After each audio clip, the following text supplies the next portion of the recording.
हाँ, Omkar. Okay. Back straight.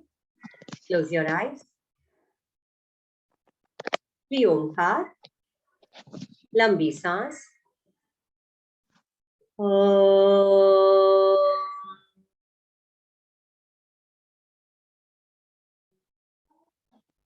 लंबी सांस.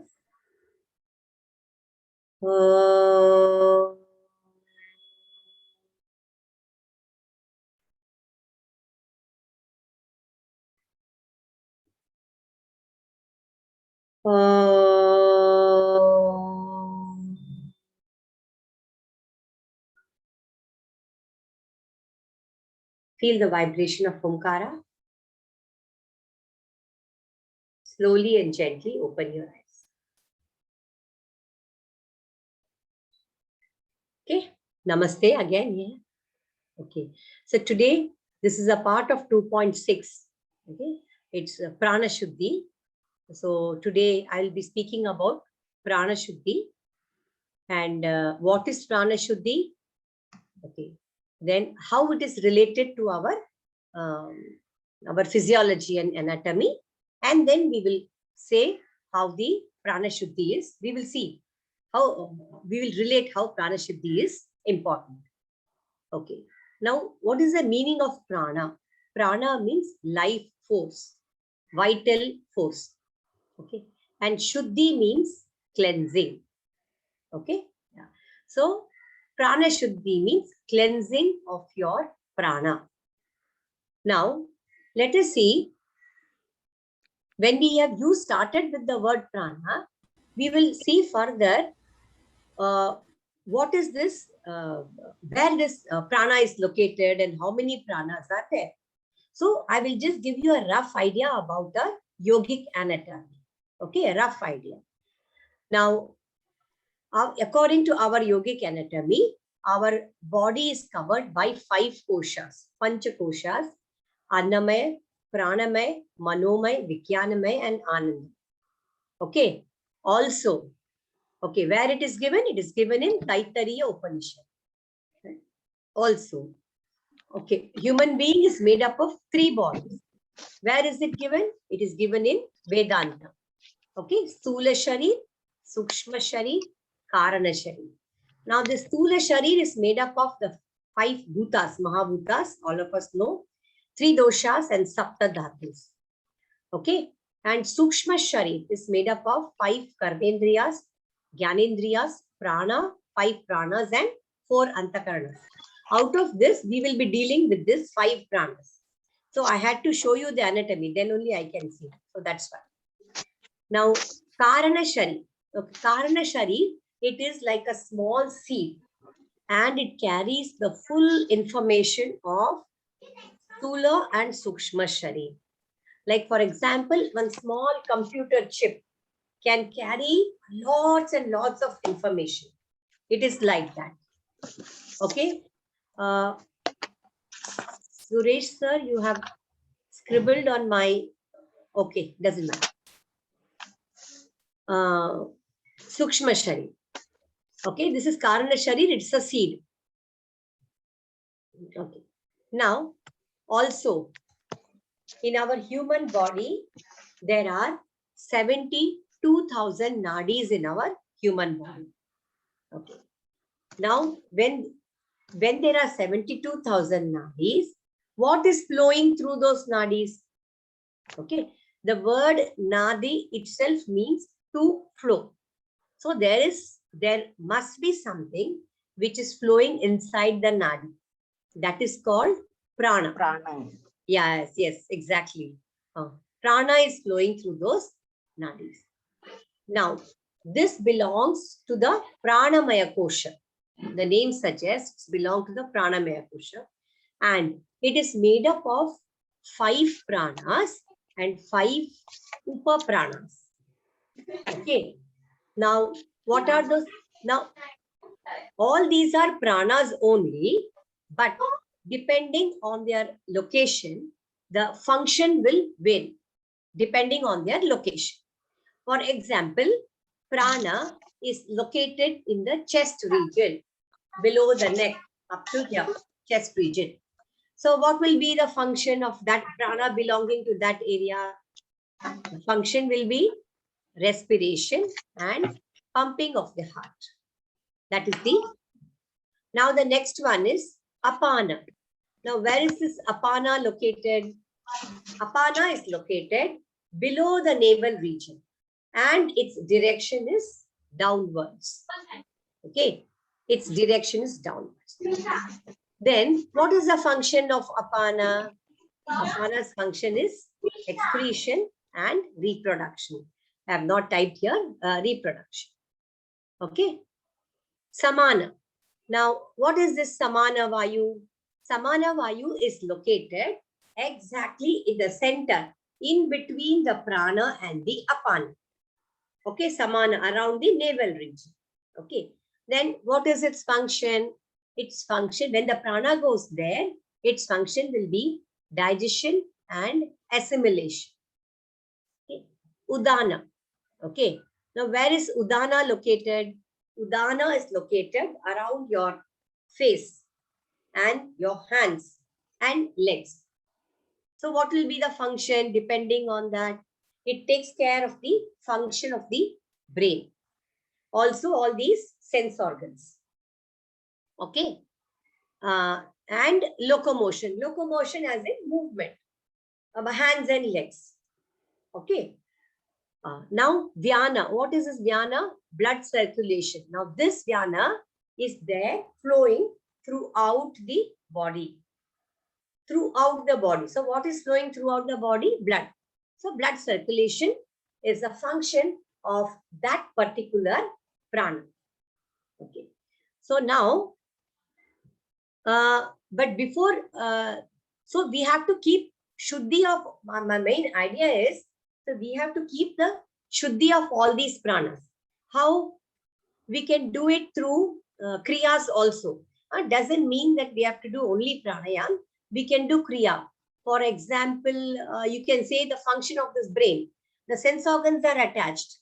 So you have to do Jalaneti, Sutraneti and all. So when it is clean from inside, then the prana functions properly in that.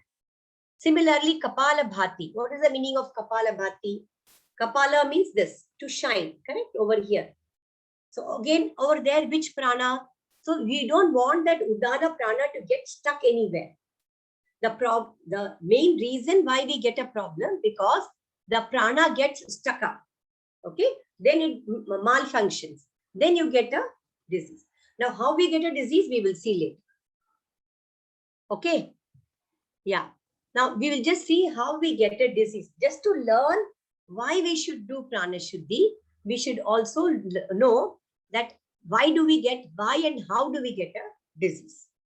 Okay. First of all, we humans are governed by strong likes and dislikes. Very strong. Sometimes even right from the eating thing. Oh, I like gulab jamun very much. Oh, I hate Karela. Like that sort of thing. So we human beings are, as by nature, we are governed by strong likes and dislikes called Raga and Dvesha. Okay, these are the two kleshas which have been mentioned by Patanjali in Sadhanpa.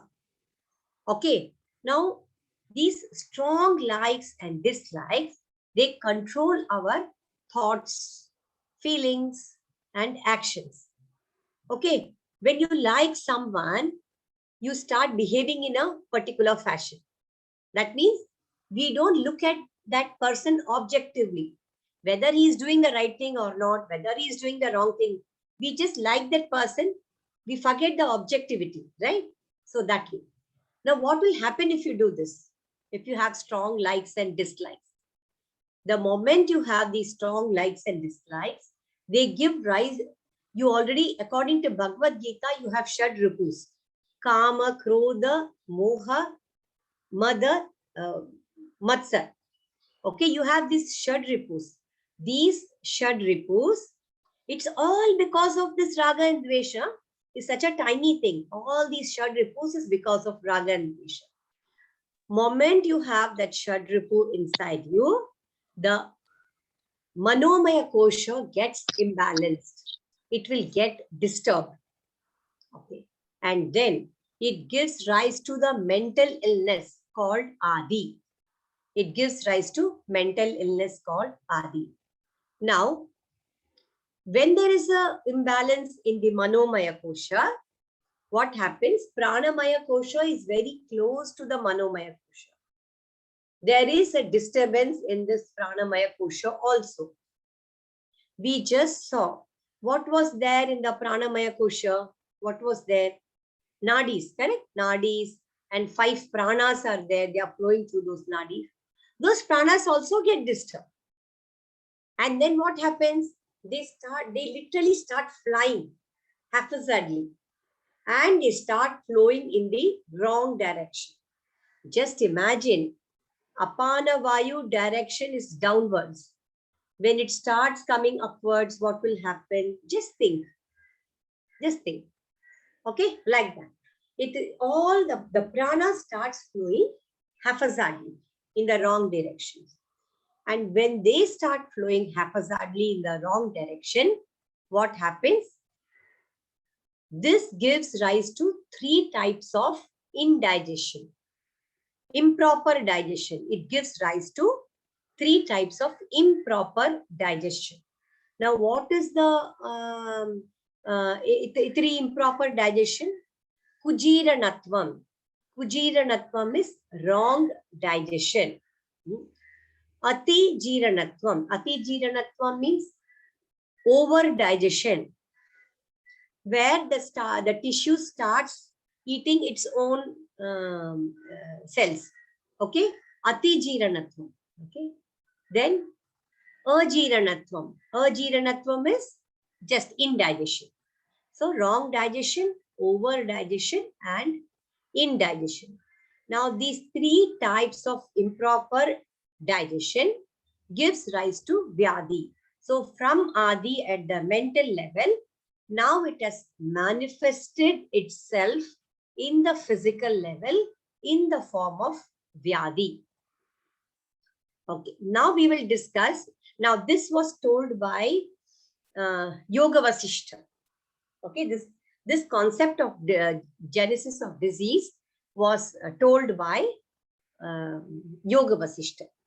Okay, now we will see, to balance this kosha, what we should do.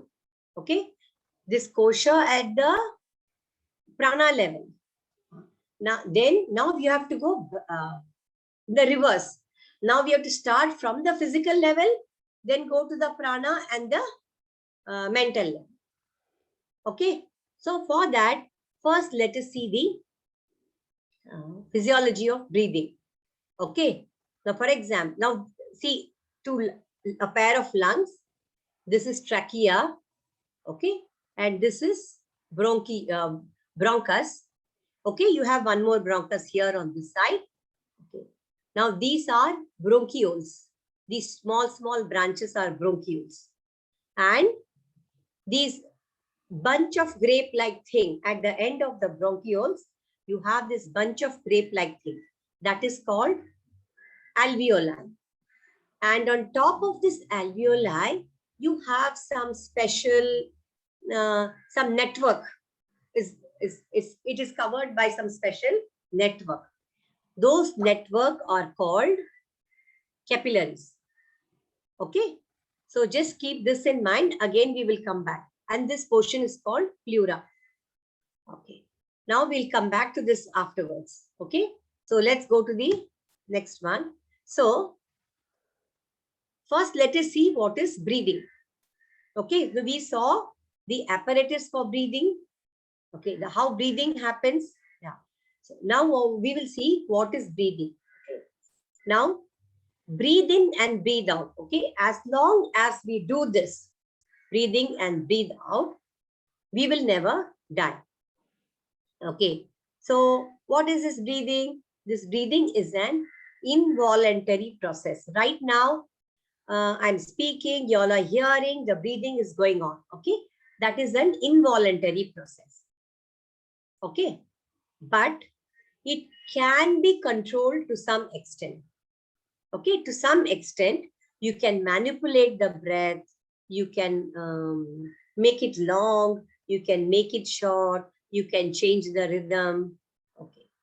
So the moment you can start manipulating the breath, then it is called yogic breathing.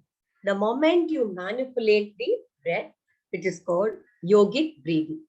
Now, yogic breathing uses this voluntary aspect of breath control. Okay. Now, what happens because of this voluntary control of breathing? It promotes physiological changes in the body, and it improves the function and performance of the body. Okay, we will see how it happens. Okay. Now, what is the, before that, let us see what is the purpose of the respiratory system. Okay. Now, the purpose is to supply oxygen to all the cells in the body. Now, all of us know without oxygen, the cell will die. Okay, if you starve the cells of oxygen for a very long time, then eventually our organs will start failing. So oxygen is very important. At the same time, along with oxygen, the other aspect of breathing is we have to remove the toxic waste of metabolism, namely carbon dioxide. Okay. If there is too much buildup of carbon dioxide in the body becomes acidic and the respiration starts failing. Correct? So these are this is the purpose of the respiration. Okay, this is the purpose of respiration. Okay. Now, there are 3 levels of respiration. Okay. Now, one is what? Directly, the movement of air in and out of the lungs. The second one is the exchange of gases. You can see this alveoli. There is an exchange of gases between the walls of the blood capillary and alveoli. And the other one is what? The other one is it exchanges, alveoli takes in the oxygen and returns, it gives the carbon dioxide to the walls of the capillary. Okay. Again, there is exchange of gases again between the blood also and the tissues. Now here same like that alveoli and blood capillary, what happens? Oxygen moves into the tissue and in return, the carbon dioxide is given back to the blood vessels and they go back to the lungs, they get purified and again they come back. Okay, so the respiration is on these 3 levels. Okay, now which main muscles are used for breathing? The first and the most important muscle of breathing is diaphragm. Just imagine while inhaling, what happens? The contraction of the diaphragm is responsible for taking in 75% of the air. Okay, I'll just show you how the diaphragm, now you can see this diaphragm, right? The contraction of this diaphragm is responsible for taking in 75% of the air. Okay, then the other 25% of the air, how it comes in? It is a result of expansion of the ribs. Okay, the main muscles responsible for the movement of the ribs outward are external intercostals. Now, because of this external intercostal, you can see these muscles, right? Pink color. They are all external intercostals. Because of those muscles, these ribs, they come outward and expand and then take in the remaining 25% of the air. Okay. And then they take in the remaining 25% of the air. Now, let's just look into the mechanics of breathing. Okay. Now, inhalation is voluntary, right? We have to literally breathe in like this, and that requires energy. Correct. Now, in order that the air to move from the atmosphere into the lungs, the pressure must change. Okay. So what happens? The air pressure inside the lungs must actually drop so that it can pull the air inside. At that time, what happens? The lungs will expand, the diaphragm and the external intercostals. See this one. Okay. This external intercostal, they all expand. And accordingly, this thoracic cavity also expands. Okay. This external intercostals, these ribs, okay. Then the full thoracic cavity expands. Okay. Okay. Then thoracic cavity expands and the lungs are pulled outwards. Okay. And when they are pulled outwards, the lungs is filled in with the air. Okay. Now let us talk about the muscle diaphragm. Now, diaphragm, it is a primary muscle for breathing. Okay. After heart, it is considered to be the most important muscle. Okay. Now, what happens during normal breathing? These have a few now you can look at how this contracts, correct? Now you can look at this diagram, okay? When during inhalation, it contracts. See, you can see these dotted lines. I don't know whether you're able to see. You can see these dotted lines, okay? So during, yeah, thank you. During inhalation, this contracts. And during exhalation, what happens? It goes back. Exhalation is a passive process. Okay. It goes back to its original position. So to understand this, you compare this handle of the bucket. Okay. Compare this handle of the bucket. Now during inhalation, see this, the handle which is down, जो नीचे वाला handle है, वो inhalation के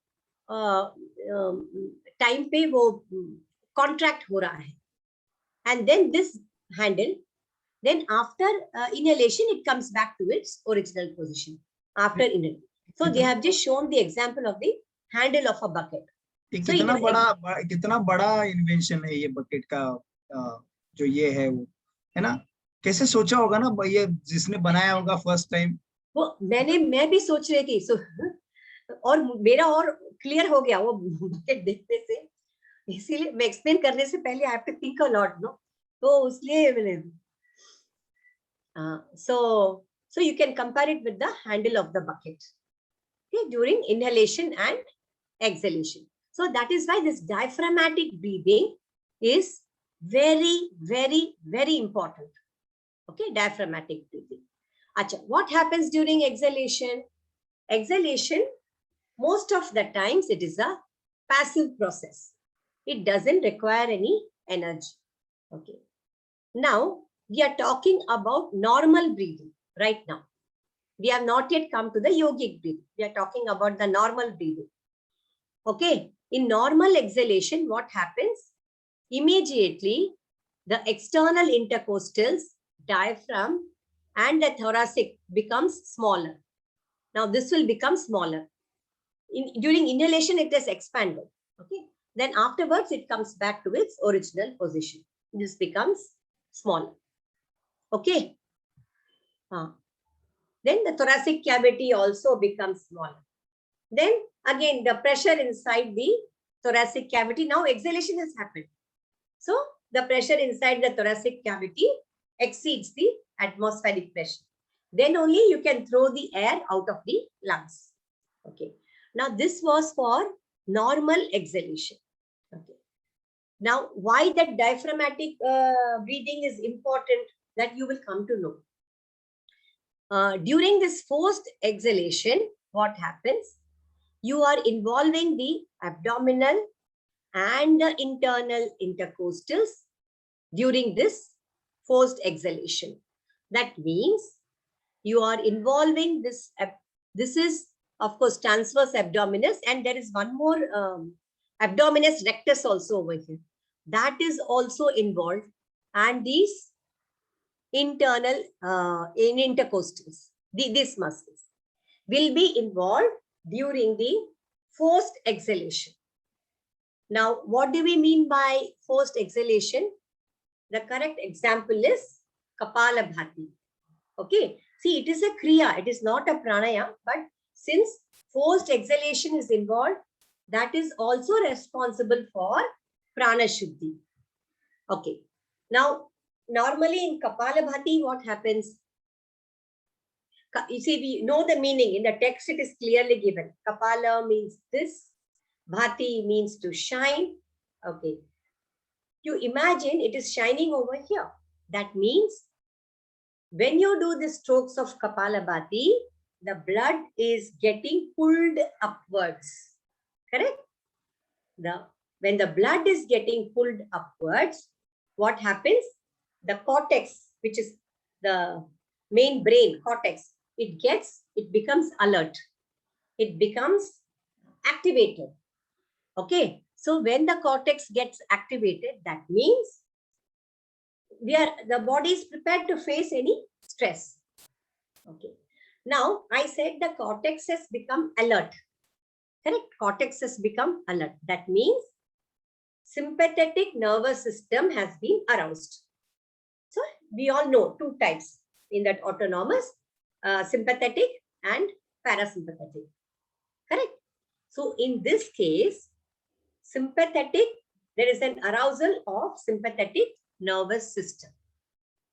So that's why we become alert and active, and our functioning improves. The way we think, the way we do a job, we are able to think clearly.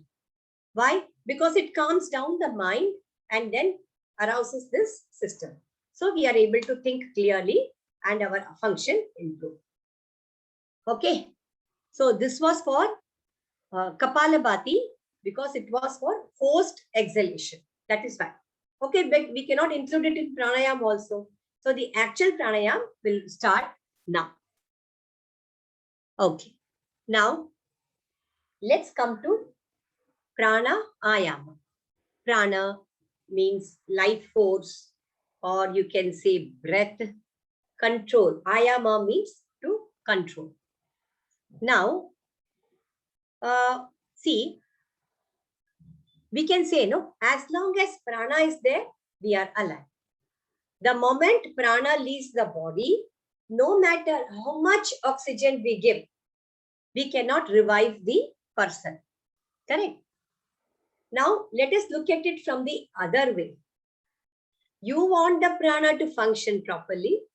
You want the prana to be pure and clear and shuddha. Then, okay, you have to control the pranayama by improving the level of oxygen. It is true both ways. Both ways it is true. Okay. So, in yoga, breath control is known as pranayama. We already know what Patanjali has told about pranayama. Tasmin sati shwasa prashwasa yor gati vichheda pranayama. Okay, gati vichheda. We are controlling the speed of what? Of the breath. So that is why this breath control is called as pranayama. Okay. Now, internally, the control of breathing is regulated by the level of carbon dioxide and not that of oxygen. Why? Because when we do some heavy activity, what happens? Heavy activity, running, we exhaust the oxygen. Correct? The oxygen level in the body comes down. But what about the carbon dioxide?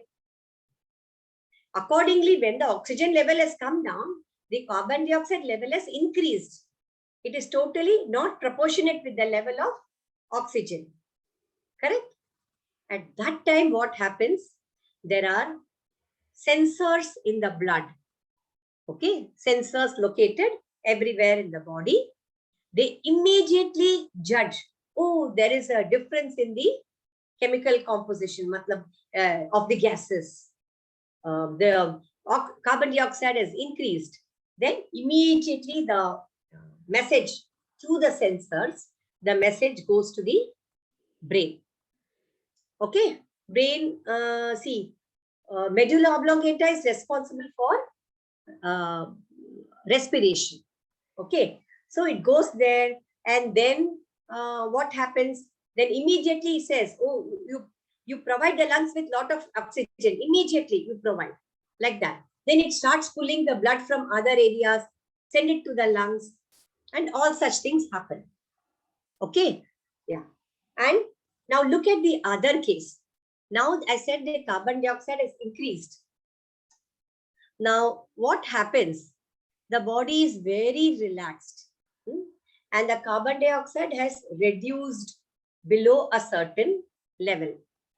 We might have heard something called as pH factor, no? Alkalinity factor.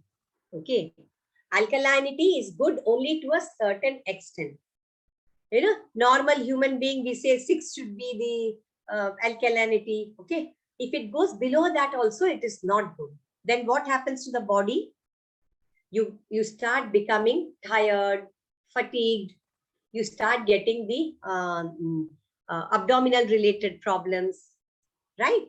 So it should neither be too low nor be too high. So then how can we judge this? How to do this? That also we will see. Okay, that is why there are sensors throughout the body. And that's what I said, throughout the body, which will detect the level of carbon dioxide and send message to the brain. Now come on, start inhaling, take in oxygen. We need more blood in the lungs, like that. Okay, so these sensors will send the message to the brain. Okay, yeah. Now this pranayama, I have already explained the meaning. Pranayama is the vital force. Ayama is control. Okay, so pranayama means control of this vital force. Okay, and according to Hatha Yoga Pradipika, also they have told. Okay, there are, chale vate, chale chittam, nischale nischalam bhavet, yogi sthanutva mapnuti tato vayu nirodhaye. Means when you control your prana, then your mind also will be controlled. In short, that is the meaning. Okay, that means you have to control your breathing. Because breathing and prana is related. Breathing, you can say, is a manifestation of the prana. So when you control the breathing, you can control the prana also. And in Hatha Yoga Pradipika, they have told the Kumbhaka. Okay, Kumbhaka, they have called pranayama as a Kumbhaka. Swami Swatmaram Suri in Hatha Yoga Pradipika, he has called pranayama as Kumbhaka. Okay, and then he is saying that can be controlled at 4 levels. How it can be controlled? First is Puraka. Purak is the controlled inhalation, because we are talking about breath control. Controlled inhalation. Rechaka is controlled exhalation. And Kumbhaka is controlled retention. Okay, this controlled retention is again of 2 types. Okay, one is Antar Kumbhak. When you hold the breath after inhaling. Okay, controlled, in a controlled way. Okay, again, the other one is Bahir Kumbhak. Again, this is a controlled retention of your breath after exhalation. Okay. Now, so many times I have said control, control, control. Okay. Now, how can you control? Okay. For that also, Patanjali has told in that, Desha, Kala, Sankhyaabhi, Paridrishto, Dhirga, Sukshma. Okay. He has told like this, how to control. He said that pranayama is control of breath, and he has also given the method of how to control. You can control in this way. Acha, if you control in this way, what benefit are you going to get? What kind of a benefit will you get? Okay. That is, when you do this yogic breathing, pranayama breathing, slow breathing with prolonged expiration. Okay, prolonged expiration is associated with reduced physiological and psychological arousal. Okay, now when you breathe in slowly, just apply that principle of sage Maharishi Patanjali has given. Okay, Desha Kala Sankhyabihi Dhirga Sukshmaha. Dhirga, you have to prolong that exhalation, and you have to do it sukshma, very little also you have to do. By doing that, you can arouse your physiological and psychological arousal. Now, what is this physiological and psychological related to? They are related again to the parasympathetic nervous system. Okay, they are related to parasympathetic nervous system. Okay, now again, immediately when the parasympathetic is aroused, you can check your breathing. Immediately you will observe that your breathing rate has become slower. You can feel your heartbeat. Okay, you can feel that relaxed heartbeat. Not very slow, but you can feel that relaxed heartbeat when you arouse your parasympathetic nervous system. Okay. Now, again, what does this slow breathing do? Slow breathing, it decreases the chemoreflex sensitivity. Now, what is this chemoreflex sensitivity? Now, there are chemoreceptors in the body which will sense the level of carbon dioxide. Okay. Now, who will monitor this carbon dioxide? Okay. There is something called as brainstem on the backside of your brain that will detect the level of carbon dioxide in the blood. Now, these chemoreceptors, they sense any change in the level of gases in the blood. Immediately, they send a message to the brainstem. Okay, and the brainstem will monitor it. How to again take inspiration like that. Okay. Now here, because of the slow breathing, these chemoreceptors, they are able to tolerate the level of carbon dioxide in the blood. This is the meaning. Chemoreflex is an action. Okay, it's a reflex action. Because of that action of these chemoreceptors, during this slow breathing, during the pranayamic breathing, they are able to tolerate the high levels of carbon dioxide in the body. So any doctor nowadays, if you go, they give medicine and then immediately they say you practice pranayama. They give medicine and they say you practice pranayama. So this is the reason. The pranayama tolerates the high level of carbon dioxide. Now, the next one is adaptation to the practice of deep, slow breathing increases the vagal nerve signals to the brain, which produces a calming effect. Now, what is this vagus nerve? It is a nerve. Vagus means vagabond. That wandering, that nerve wanders throughout the body. It starts from the hypothalamus. It goes throughout the body and ends at your nabi or navel center. Okay.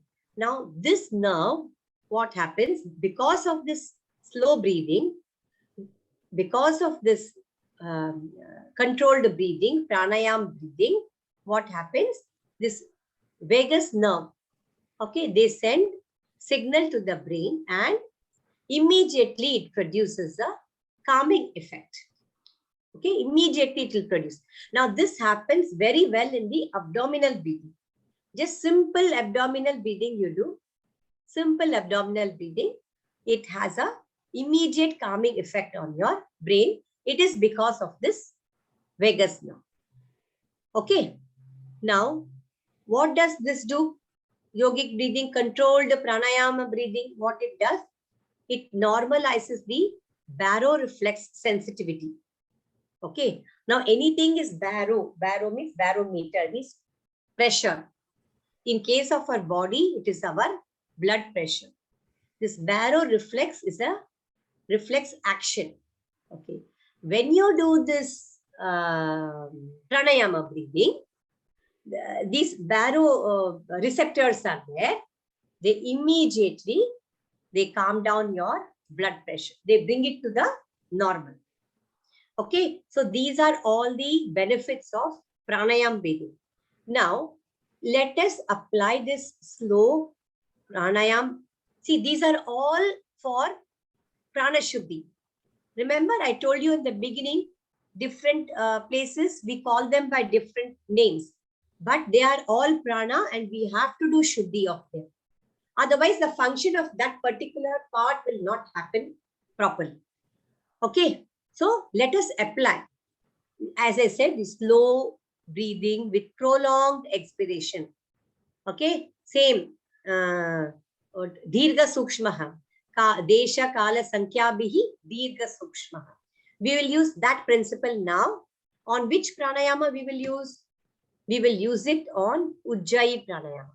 In Hatha Yoga Pradipika, 8 pranayams are there, pranayama, out of which we practice only 6 pranayama. And out of the 6, see, some are for sympathetic arousal, some are for parasympathetic. So first we will see for parasympathetic arousal. I will take the example of Ujjayi and then we will see how it works. Okay, now in this Ujjayi, what is happening is contraction of laryngeal muscles and partial closure of the glottis. Now the epiglottis is over here.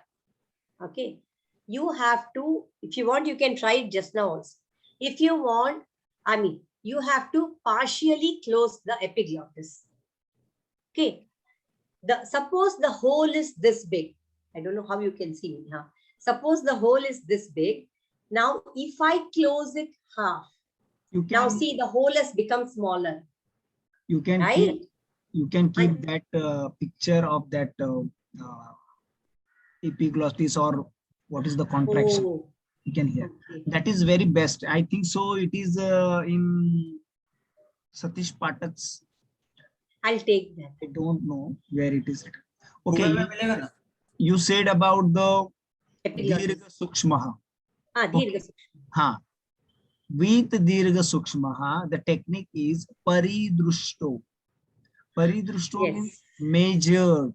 Measured. It can be measured like that. Take as a you are taking the food, one chapati, thoda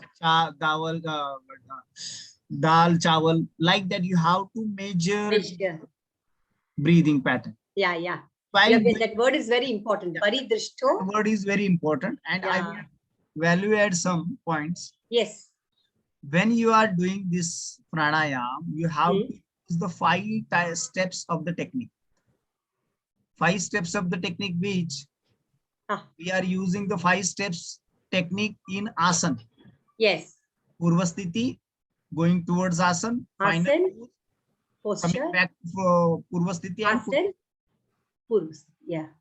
Like that, the 5 steps of doing pranayam, that technique is, first of all, you have to clean your air passage. You have to clean the Swasana Marga Shuddhi. That is Kapalbhati, you are saying. Okay. After that, you have to normalize your breathing pattern.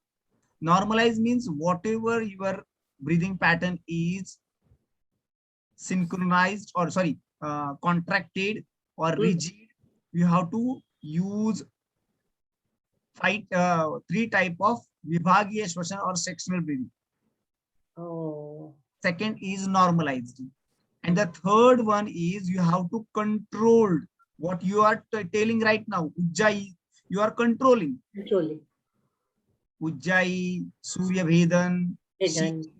Sitkari. This is a controlled pranayama. Pranayama. Okay. First is cleaning, Kapalbhati. Like Second, Kapalbhati. Vibhagiya Shwasana. Third one is controlling. And the fourth one is Santulan, balancing pranayam, Anulom Vilom pranayam. Oh. And after that, this the 5 numbers step is whatever you are doing this, you have to awareness should be there. So cleaning, First is cleaning, normalizing, Vibhagiya, control, this is control, control, then Santulan, balance, and then after that, with this, you have to awareness. I'll add these points. Yeah, please. I'll make one slide. Yeah. Today only I'll make that slide and please. इसके लिए मैं यहाँ पे रोका थोड़ा सा आपको. I'm really sorry about that. नहीं, sir. It's very important actually. Yeah, please. Sir, धरना ये. Awareness के लिए फिर क्या ऐड कर सकते हैं? For awareness, what we can consider? हाँ, सिखाएंगे, बताएंगे आपको धारणा. Yes. आगे चलते हैं हम लोग, बाद में बात करते हैं इसके. Okay, so I'm only taking the example of Ujjayi and then now for example, this is your epiglottis, correct? This is your epiglottis. Now partial contraction of my epiglottis. Now this epiglottis was so much, now I made it so much. Okay. Now in a controlled manner, I am inhaling. Now only this hole has become smaller, but volume of air is the same. Correct? Volume of air is the same. Then what will happen? The pressure will increase. So when the air is going, the same volume of air is going in through the small hole, then it produces a small sound. It's called airway resistance. This airway resistance is maintained during inhalation and exhalation. That is why the soft sound is produced when the air enters through this small hole. Now, as a beginner level, for the therapy purpose, I am not following the text in Geranda and all. It's given, the ratio is given, correct? I am not following that ratio. This is for therapy purpose. So I am just taking this ratio as 4:4:6:2. Okay. That means I talked about the pranayama, which can be done in the four ways, correct? So during controlled inhalation, you do it for 4 seconds and retain the breath inside again for 4 seconds and exhale in a controlled manner for 6 seconds and retain the breath after exhalation. Retain the breath for 2 seconds. Now, when you do this, immediately, as I said, I spoke in the benefits. Okay? In the benefits, what was there in the benefit? In the benefit, slow, prolonged expiration. That is why we kept the expiration as higher than the inspiration. Okay? But for therapy purpose, when we are giving immediately, we tell them the ratio, they won't be able to do. So that is why the beginner, you should do like this. And what you will get, immediately there will parasympathetic nervous system gets aroused and you will note the change in your breathing pattern after the pranayama is over. Okay. So this is for parasympathetic arousal. Okay. So this is how you should do Ujjayi. Okay. I think I've already done this. Okay. Now what happens because of this airway resistance? I said some soft audible sound is produced. Correct? Soft audible sound is produced. Okay. Now because of this airway resistance, it improves the breath control. That is why in sometimes during the asanas also in some schools, I'm talking about some schools, not everywhere, they practice this Ujjayi with the asanas also. Okay. Why they practice like that? Because what is the speciality of Ujjayi? Every pranayama has got a certain speciality. Now, speciality of this Ujjayi is? Can we practice in any position, any pose? Yes, in any Yes. position. Yeah, that is Gacchatam, Tishtatam, Karyam, Ujjayakyam to Kumbhakam. Ujjayi is the only pranayam which can be practiced in sitting, standing, and lying down posture. So we can use this Ujjayi as a method to slow down our breathing, arouse our parasympathetic, and slow down our breathing. And it also produces a high level of vagus nerve stimulation. Now, this I have already told. Okay. This vagus nerve, it wanders throughout the body, comes to the navel region. Okay. This Ujjayi pranayam, it stimulates that nerve and it increases the parasympathetic and reduces the sympathetic activity. Okay. Yeah. Sometimes you need only relaxation after a hard day's work. If in this corporate yoga, people from office, they're already done enough work, right? So we have to arouse their parasympathetic nervous system. So in that case, no, you cannot follow you should follow a rule. You cannot say first you should do this, then you should do that. You start only with the Ujjayi Prana. When you're asking them to relax. We'll start with the Ujjayi Pranayam. Immediately the parasympathetic gets aroused. Okay, immediately the next thing which you note down, which you notice, the heart rate slows down. Okay, when the heart rate slows down, what happens? The energy is conserved. Acha, what happens in case of animals? Whenever they see danger, yeah, immediately they produce some snoring like sound from the throat. These animals. They have compared it with Ujjayi, but like that, from the throat they produce the sound. So that acts as the, what do you call, you can say defense mechanism to slow down them and they can run to save their life. Okay, so Ujjayi breathing mainly promotes the shift to parasympathetic dominance, especially you're taking a meditation class. Okay, you cannot give them heavy exercises at all in the meditation class. So you can start with this Ujjayi breathing, calm them down, and slowly shift to meditation. Okay, now the same principle of yogic breathing, okay, pranayam breathing, can be applied in Surya Bedana, Ujjayi, Sitakari, Shitali, Bhastrika, and Brahmari. Okay, now I already told you in the beginning about Kapalabhati. Correct? I told you about Kapalabhati. Okay. Now Kapalabhati, I said Kapalabhati shines, means cortex gets activated. Similarly, this Surya Bedana and this Bhastrika, they are for sympathetic arousal of the sympathetic nervous system. You can look at your yoga student, you can look at your patient, and accordingly you can give them. Now you feel one person is obese, you know, very lazy. That means tamas is predominant at that time. And you want him to do it. You cannot say, oh, first we will do all the asana, then last we will do the pranayam. Like that you cannot say. So you have to give them, you can even start the class with Bhastrika. immediately there will be a blood flow to upwards. Okay, then this thing will become active. Then only he will be in a position to listen to you. No? Otherwise, he will be like that only. He'll feel bored and he won't do it only.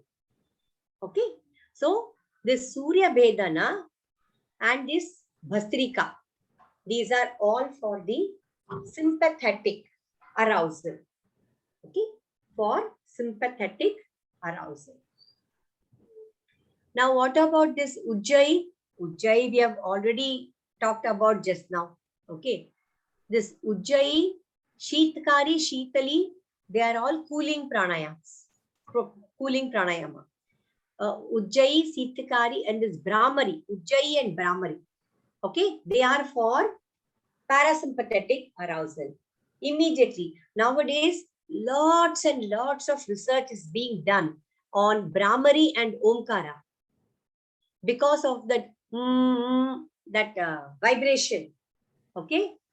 They say that that nitric oxide is produced and which takes care. This everyone knows now because this is an in thing now. Everywhere the research is going on. Okay, so these two are for sympathetic, whereas the others are for arousal of the parasympathetic. So in this way, if you do the different pranayama and do the Shuddhi depending on the location of pranayama. For example, in Bhastrika, in Kapalabhati, it's going upwards, right? The blood is traveling upwards. So what happens? The prana here becomes purified. Correct? Prana becomes purified. Whereas in Ujjayi, the heartbeat slows down. Okay, you can try it if you want. You don't need any special equipment immediately. No? So the prana gets purified. It slows down. Okay?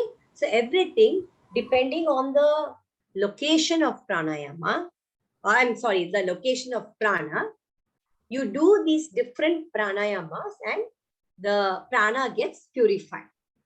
And when the prana gets purified, all the organs, they will function properly. Correct? All the organs in the body, all the systems in the body.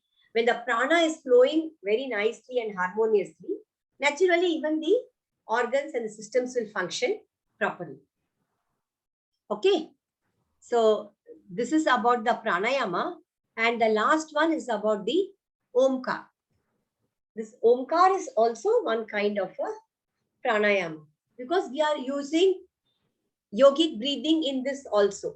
We are using yogic breathing. Correct?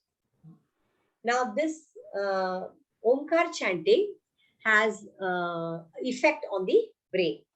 Okay, enough research already has been done. Okay. Now what it does, the verbal and vibrational component of chant may contribute to the activation of Wernicke's area. Now what is this Wernicke's area? It is one portion of the brain here which is responsible for the speech. That's why we are doing the Om. That way we are doing. Okay. So when you do this properly, when you do this pranava sadhana properly, it activates that center of the brain. Okay. Which is the center of speech. And it also activates the thalamus. Now, where is this thalamus? It is found between the cerebral cortex. Now, the midbrain is here. The cerebral cortex is here. Now, this thalamus is found between the cerebral cortex and the midbrain. Now, this is regulates our consciousness, sleep,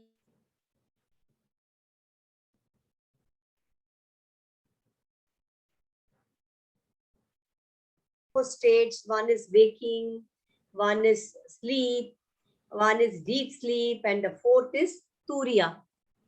Okay, the fourth is Turiya, right? So it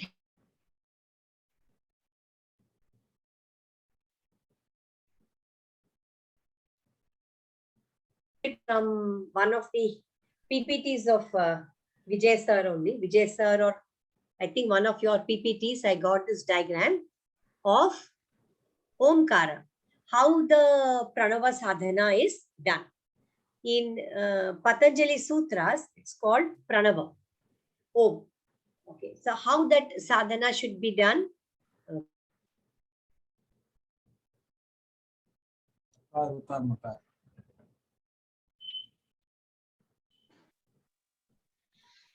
हो गया? Freeze हो गए? How should the pranav sadhana should be done, or should be do pranav sadhana? The small pause, the very small pause between the ma of the previous one and of the next one. That is called, that should be prolonged. We cannot call it a Turiya state. It's too early to suggest all that. But this pausing of breath here, after that ma is over, there is a small pausing breath. We should pay attention to that pausing. Okay? You have to pay attention and you have to experience that pausing of breath. That pausing of breath happens on its own.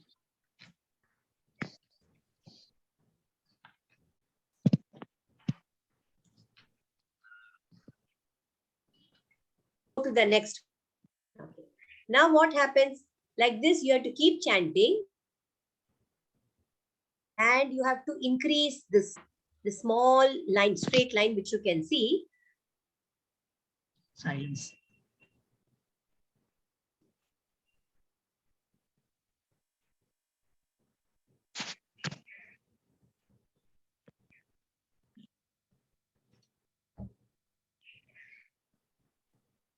So in that Omkar chanting, there is a recording. gap. Like this. Okay. So you can say, you have to take a long inhale and then say, ah.